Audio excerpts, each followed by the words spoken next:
This is now been one of the most divisive referendums that I think this country has seen. I think some of the language that's been used in terms of, the arguments for certainly the yes side and the no side, the notion that if one doesn't support this proposal, that that there are those that consider them to be racist, which is not the appropriate sort of discourse that we need in Australia right now. And it has been a divisive process, and I believe will continue to be. And it's concerning either way, whether the result is a yes or a no. There's going to have to be some work that needs to be done from the whole community to bring people back together, I believe. I know that half my family is Warlpiri and the other half is white Australian, and I certainly don't want for there to be a division between my family. So you're hearing that you're saying that the language around the campaigns is dividing Australia, but the voice itself is not a divider, or it is dividing us. If it does get successful, it will divide Australia. Is that what you're saying? Oh, look, absolutely. When you're providing the opportunity for one group of Australians based on our heritage only to have more of a say over policy that affects all Australians, that to me is absolutely divisive.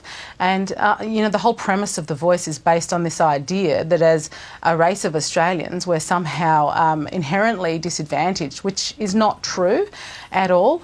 So it doesn't begin to look at where the problems actually exist, where the gap exists. It doesn't exist between Indigenous Australia and non-Indigenous Australia.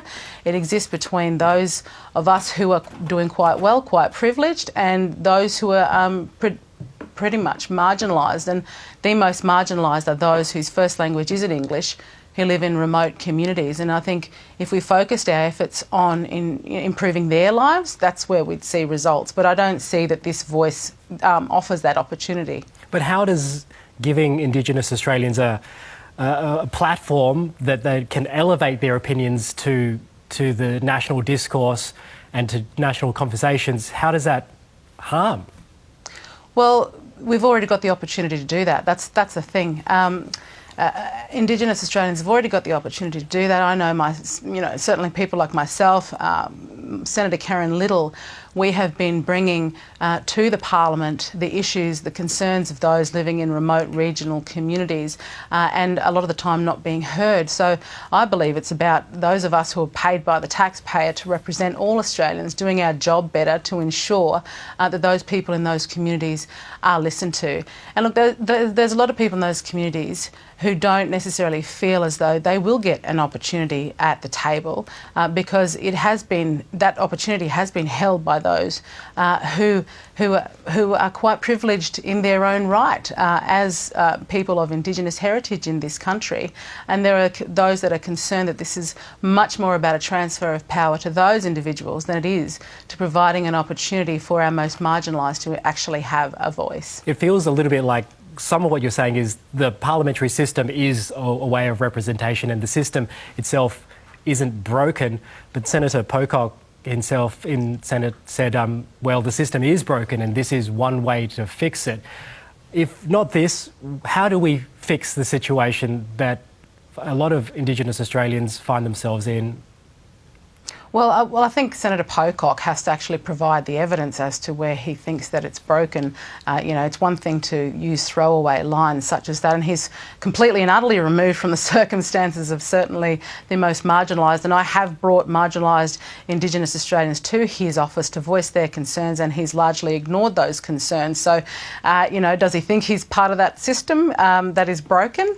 And look, democracy, our democratic system we are part of I think the greatest nation on the face of the earth, and while we do have our flaws, generally we're actually I think it's a great system, and until people can demonstrate that it is in fact broken. I mean, we have a situation where we have 11 individuals who identify as Indigenous, the first time in our Parliament, an overrepresentation in comparison to our population of Indigenous Australians. And I think that's a wonderful opportunity to be able to address the issues of great concern. But as I said, I think the focus should be on those very marginalised individuals in remote communities and bringing them up to the same standards, the same opportunities as people like myself, as Senator Pocock, and as the other 10 Indigenous representatives in Parliament. So, Senator, how do we do that? If not a voice to Parliament for Indigenous Australians to allow that issue to be elevated, how would you fix the situation for those who are disadvantaged in Australia?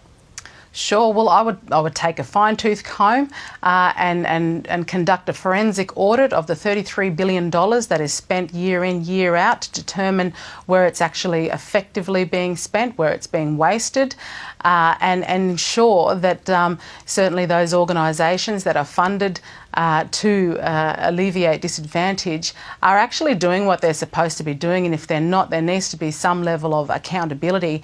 And again, I would focus efforts as to where those most disadvantaged people exist, in improving their lives, as opposed to treating all Indigenous Australians as if we are all disadvantaged because of our heritage and not our circumstances.